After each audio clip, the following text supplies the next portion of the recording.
का भइल रे, काहे रोता रे? अरे का बताई, का भइल बता। अरे हमरे लवर के आज शादी पड़े वाला बा। का भइल ले सुन, सुनाओ। लागत छोड़ दिला भाई, पिए के पड़ी का जहाज।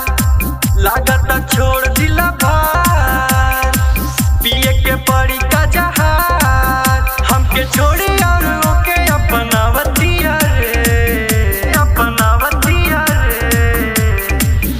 होने का के उता हमसे बतियावतिया रे, सदिया में हमके बोलावतिया रे। होने का के उता हमसे बतियावतिया रे, सदिया में हमके बोलावतिया रे।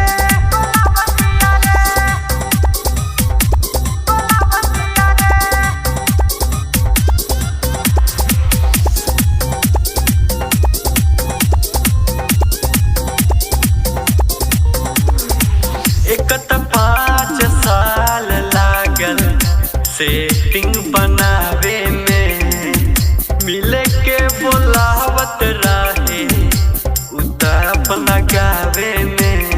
लागत छोड़ के चल जाई रे भैया, काहे रे?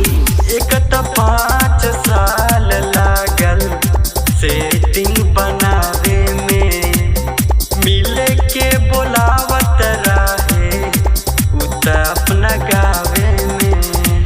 नइखे मिलावे उ नजार, देखी के फेरे मुँह उधार। उता पहिले से मेहदी रचावतिया रे, रचावतिया रे, रचावतिया रे। होने का के उता हमसे बतियावतिया रे, सदिया में हमके बोलावतिया रे। होने का के उता हमसे बतियावतिया रे, सदिया में हमके बोलावतिया रे।